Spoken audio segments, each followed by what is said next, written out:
Hello दोस्तों, जैसा कि हम पिछली जो वीडियो बनाया था अभी, उनमें हमने स्क्वायर और स्क्वायर रूट पढ़ा था। उन्हीं से संबंधित क्वेश्चन आगे सॉल्व करेंगे ताकि जो आपका डाउट हो वो क्लियर हो जाए कि किस प्रकार के क्वेश्चन आएंगे, इन स्क्वायर और रूट में किस प्रकार के क्वेश्चन बनेंगे, एग्ज़ाम में किस प्रकार से हैंडल करें इनको, ये सब देखेंगे अब। जैसा कि मैं एग्ज़ाम्पल के तौर पे सबसे पहले पहला क्वेश्चन ले रहा हूँ, उसमें मैं थोड़ी रीडिंग लगा रहा हूँ, उसको पढ़ना, अच्छी तरह से सुनना और समझना कि कहना क्या चाह रहा है और करना क्या है आपको। जैसा कि इसमें सबसे पहला क्वेश्चन बोला है कि वह छोटी से छोटी संख्या जिसे 63,520 में से घटाने पर एक पूर्ण वर्ग प्राप्त हो, निम्न में से ऐसा क्वेश्चन आएगा एग्ज़ाम में और ऐसे 4 ऑप्शन होंगे, उनमें से आपको टिक लगाना होता है। अब ऐसा तो है नहीं कि जो आप 10th 12th की एग्ज़ाम दे रहे हो और उसमें डिटेल से आपको लिखना होगा। आपको शॉर्ट तरीका चाहिए या आपको इसको सॉल्व करना चाहिए, आपका आंसर निकलना चाहिए। तो हम जैसे इसमें क्वेश्चन में बोला कि वह छोटी सी छोटी संख्या बतानी है जिसको घटाने पर एक पूर्ण वर्ग प्राप्त हो। तो मैंने क्वेश्चन जो पिछले अध्याय में या जो पिछला वीडियो बनाया था या पिछले जो क्लास लिए थे मैंने, उनमें मैंने बताया था, उसमें 2 तरीके के क्वेश्चन थे, एक तो गुणनखंड विधि से और एक भागफल विधि से। अब उनको अप्लाई कैसे करते हैं, अब इसमें ये घटाने पर एक पूर्ण वर्ग प्राप्त हो, इनमें से क्या घटाएं कि एक पूर्ण वर्ग प्राप्त हो, तो उसमें से अब इसमें कौन सा मेथड लगेगा, इसके लिए इसमें कन्फ्यूज़ होने की ज़रूरत नहीं है। जैसे इसमें कह रहा है कि घटाना और जोड़ना ऐसा भी कोई दे रखा हो तो उसमें हम भागफल विधि से करेंगे, और जिसमें ये पूछे कि किसी संख्या का भाग दिवाए, जैसे भाग देने के लिए बोले या गुणा करने के लिए बोले कि वह छोटी से छोटी संख्या बताओ जिसको गुणा करने पर ये पूर्ण वर्ग प्राप्त हो, या भाग देने पर या भाग विभाजित करने पर एक क्या प्राप्त हो, पूर्ण वर्ग संख्या प्राप्त हो, तो तब हम करेंगे गुणनखंड विधि से और अब करेंगे भागफल विधि से। यानी जब जोड़ना और घटाना के लिए बोला जाए तो हम करेंगे भागफल विधि से। जैसे इसमें करके देखते हैं। जैसे इसमें सबसे पहले दे रखा है 63,520, मैं इसका क्या लूँ कि ये घटाने के लिए बोल रहा है तो इसमें भागफल विधि से हम वो इसका एक पूर्ण वर्ग संख्या निकालेंगे। तो जैसे मैं निकाल रहा हूँ, इसमें ले रहा हूँ कि हम भागफल विधि कैसे लेते हैं, यहाँ ले रहा हूँ 63,520 और इसमें सबसे पहले जोड़े बनाते हैं, तो जोड़े बना लो, 2 के जोड़े बना लिया, ये सिंगल है तो इसका भी एक जोड़ा बन जाएगा, आगे 0 लगा दो और जोड़ा बना दो। तो सबसे पहले इसमें 6 के ऐसे कौन सी संख्या इसके आसपास कौन सा स्क्वायर है कि ये 6 के इससे अधिक भी नहीं होना चाहिए और इसके बराबर, या तो बराबर हो जाए या इससे थोड़ा कम रह जाए तो चलेगा। तो जैसे 2 का स्क्वायर होता है कितना, 4, 3 का स्क्वायर होता है कितना, 9, तो 9 तो ज़्यादा हो गया, तो ये कितना हो गया, 2 का स्क्वायर 4, तो मैं इसमें 2 का स्क्वायर ले रहा हूँ, यहाँ पे कितना आएगा 4, और यहाँ कितनी बार गया 2 बार, तो इसमें निकाल दो, निकालने पर कितना निकल के आया 2, आगे उतारेंगे 35, एक जोड़ा पूरा उतारेंगे और यहाँ इसका डबल हो जाता है, 2 दूने 4। अब इसमें इससे किसका गुणा करूँ मैं, इसमें इसके साथ किससे गुणा करूँ कि इसका ये तो पास में है, ये पूरा चला जाए, तो मैं इसमें पहले तो इसमें गुणा करके देख लिया करो। जैसे 4 का पड़ा कितनी बार बोलूँ कि 23 हो जाए, तो 4 पंजे 20, इसके पास में आ रहा है 4 6 24 तो ज़्यादा हो गए, तो 5 से गुणा कर लो, 4 पंजे 20, यानी ये इसके साथ में 5 रखता हूँ और 5 से गुणा करता हूँ, 5 25, 2 और 5 के 20 2 22, यानी इसके पास में आ रहा है 225, यानी मैं किससे गुणा कर रहा हूँ 5 से, यहाँ पे भी 5 लिख दूंगा और यहाँ कितना आएगा 225। तो इसमें से घटाएंगे तो देखो 0, यहाँ 1 बच गया, यहाँ 0, आगे उतारेंगे जोड़ा ऐसे। अब इसमें से देखो यहाँ 5 लिया तो 5 से गुणा किया था मैंने, 5 और 5 कितना हो गया 10, असल की 1 और 4 1 कितना हो गया 5। अब मुझे क्या लेना चाहिए इसके पास में कि ये इसमें इससे आसपास हो जाए, तो जैसे मैं इसमें 2 से गुणा करता हूँ, इसमें तो 2 से गुणा करता हूँ, यहाँ से 2 से गुणा करूँगा तो देखो 2 दूनू 4, 0 से करेंगे तो 0 और 5 दूनी कितना आ गया 10, देखो इसके पास में आ गया। तो इसमें यहाँ 2 है ना, तो यहाँ पे भी 2 रख रहा हूँ, तो इसमें से ये क्या घटाऊँ कि एक पूर्ण वर्ग संख्या प्राप्त हो जाए। तो जैसे मैं इसमें से देखो 20 में से 4 यानी 10 में से 4 गए तो कितने बच गए 6, या 2 में से, यहाँ कितने 2 में से 1 तो हासिल की दे दिया, यहाँ पे कितना 1 में से 0 गए तो 1, और आगे कितना आएगा 0 0 यानी 16, कितना निकल के आ रहा है 16। 16 अगर इस संख्या में हम 16 घटा दें तो यह क्या हो जाएगा, एक पूर्ण वर्ग संख्या प्राप्त हो जाएगी। तो मैं क्या कर रहा हूँ, इसमें ऑप्शन कौन सा आएगा 16, तो आंसर कौन सा हो जाएगा 16 वाला ए। ऐसे ही अगला क्वेश्चन करेंगे। देखो अगला क्वेश्चन बोल रहा है कि 1008 को किस एक अंक वाली संख्या से विभाजित किया जाए कि भागफल एक पूर्ण वर्ग संख्या बन जाए। तो ये कह रहा है देखो इसमें विभाजित करना, तो जैसे मैंने कहा कि विभाजित वाली या गुणा वाली में गुणनखंड विधि से करेंगे, तो गुणनखंड विधि से कर लो। इसमें कितना लेंगे 1008 करो, इसमें 2 से दे देते हैं, कितना आया 504, फिर 2 से दे दो 2 25 25 दोनों 50 और 2 52, फिर 2 से दे दो 1 2 1 बच गया 6, फिर 2 से दो 6 3, फिर 3 से दे दो 3 3 दूनी 6 और 3 एकम 3, फिर 3 से दे दो 3 7 21, 7 एकम 7 से दे दो 7 एकम 7 1। देखो क्या जोड़ा निकल के आया, एक जोड़ा तो ये निकल के आया, एक जोड़ा यानी देखो कितनी बार आ रहा है 2 और 2 4 बार 2 आ रहे हैं, 1 2 3 4, 3 बार 2 है 2, 3 बार 3 है सॉरी, और गुणा 7। देखो यहाँ पे जोड़े बनाएंगे तो ये भी बन रहा है, ये बन रहा है, 2 जोड़े तो ये बन गए, एक ये जोड़ा बन गया, ये अकेला रह गया।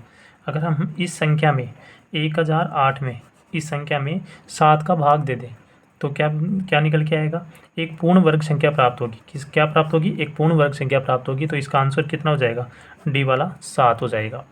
ऐसे ही अगला क्वेश्चन होगा। देखो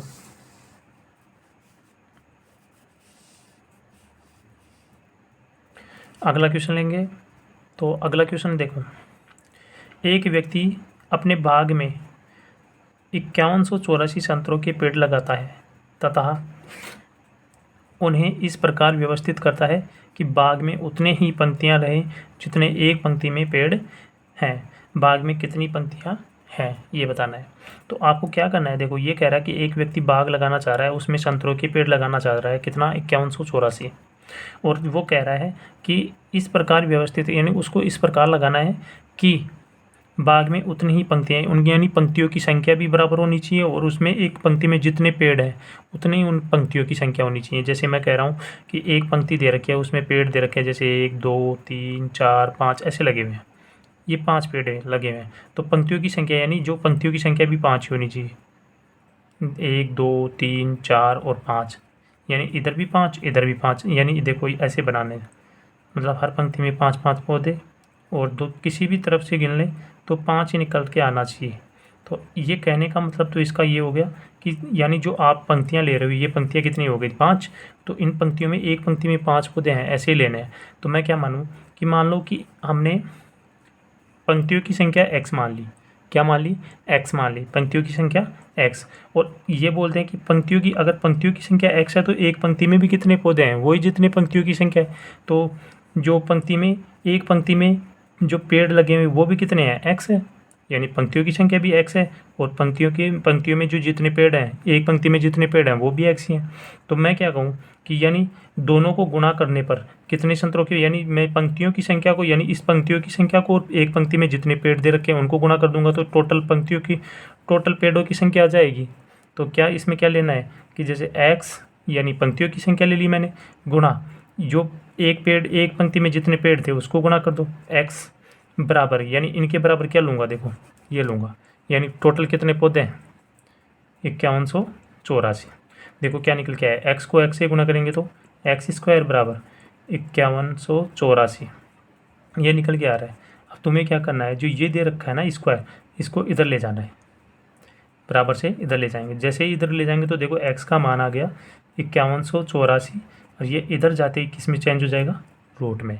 अब रूट निकालना आपको आता होगा कि मैंने पिछली कक्षाओं में पढ़ाया था कि जैसे इसमें क्या दे रखा है, देखो लास्ट का इकाई का अंक दे रखा है रूट के अंदर, वो देखना है कि क्या दे रखा है, 4 दे रखा है, तो 4 कौन कौन से स्क्वायर में आएंगे, 1 से 9 के बीच में देख लेना है कि किस किस का स्क्वायर हो सकता है, 4 इकाई का अंक कौन कौन सा हो सकता है। जैसे मैं कहूँ कि 2 का स्क्वायर करेंगे तो कितना निकल के आ रहा है 4, एक तो 2 हो सकता है, एक करते हैं 8 का स्क्वायर करते हैं तो कितना निकल के आता है 64, इसमें भी देखो इकाई का अंक 4 आ रहा है। तो मैं क्या लूँ, एक तो 2 ले लिया मैंने और एक 8 अंक ले लिया, ठीक है।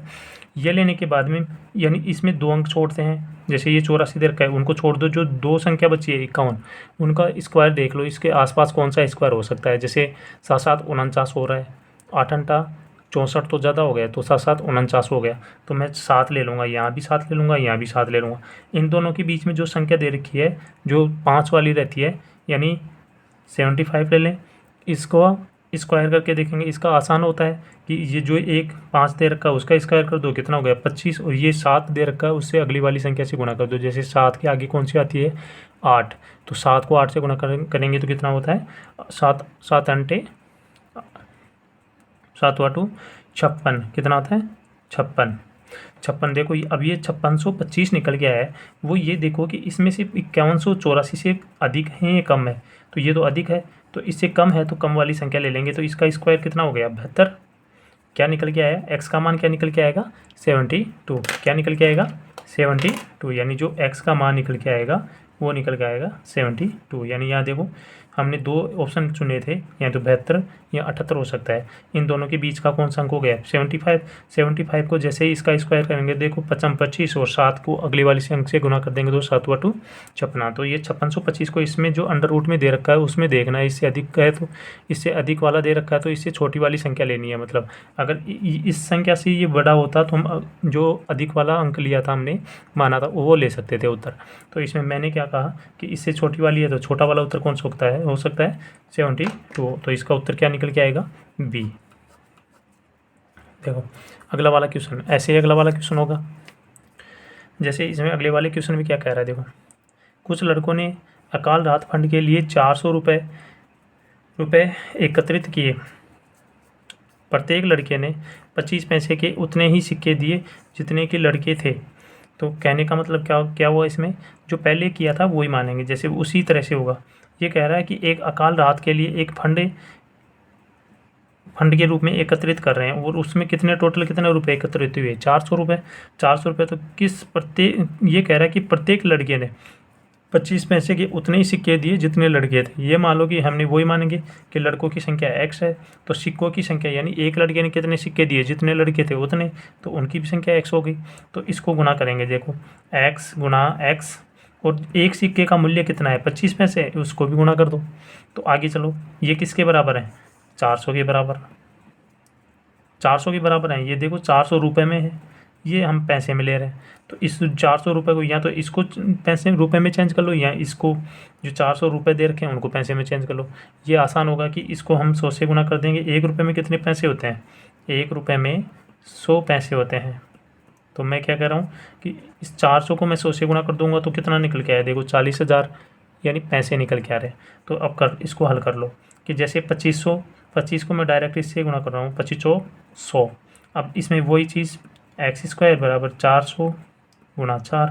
अब इसको जब भी इसको इधर ले जाएंगे तो क्या निकल के आएगा एक्स बराबर 400 गुना 4, इसका अंडर रूट हो गया। अब देखो बाहर क्या निकल के आएगा, मैंने क्या कहा था अंदर वाली संख्या में एक संख्या डबल बार गुना होती है। जैसे देखो 4 आ रहे हैं ना, तो 1 4 बार निकल के आएगा, ठीक है। ऐसे 2 0 दिख रही हैं तो 1 0 ले लो बाहर, तो इसका बाहर क्या निकल के आया, एक्स का मान क्या निकल के आया 40। तो इसका आंसर क्या होगा, ये जो क्या पूछा है इसमें देखो लड़कों की संख्या, तो लड़कों की संख्या भी एक्स थी और सिक्कों की संख्या पूछे भी तो भी 40 ही आएगा। तो इसका आंसर क्या होगा ए। ऐसे ही अगला वाला क्वेश्चन एक और लेते हैं, लास्ट क्वेश्चन। ये कह रहा है इसमें देखो, ये कह रहा है कि अंडर रूट 110 से ही 1/4 बराबर है, इसके बराबर कौन सा हो सकता है। इसको हल करने के लिए देखो मैं सबसे पहले कर ले रहा हूँ कि अंडर रूट 110 सही 1/4। सबसे पहले क्या करते हैं, जो नीचे वाला 4 दिख रहा है उसको इससे गुना कर दो और इसमें ये जोड़ दो। तो क्या करूँ मैं 110 को किससे गुना करूँ 4 से गुना करूँगा तो 0 से करूँगा 0, 4 एकम 4, 4 एकम 4 यानी 440। 440 में 1 जोड़ेंगे तो 441 बटे में नीचे कितने हैं 4, अंडर रूट ले लो। अब देखो 2 का स्क्वायर 2 अंडर रूट 2 आपने 4 देखा होगा, इसका कितना निकल के आता है बाहर 2, और 441 भी आपको दिख रहा होगा। तो मैं नीचे बटे में तो क्या ले लूँगा 2, और 441 आपने स्क्वायर याद किया होगा तो 21 का होगा। 21 को 21 से गुणा करेंगे तो क्या निकल के आएगा 441। तो बाहर कितना निकल के आया 21। जब भी इसको हल करेंगे तो इसमें 2 का भाग देंगे तो क्या निकल के आएगा 10.5। तो आंसर कौन सा हो सकता है? आंसर होगा डी। तो आज के लिए इतना ही, और ऐसे इस स्क्वायर से संबंधित क्वेश्चन और भी लेंगे, स्क्वायर और स्क्वायर रूट से संबंधित। तो धन्यवाद।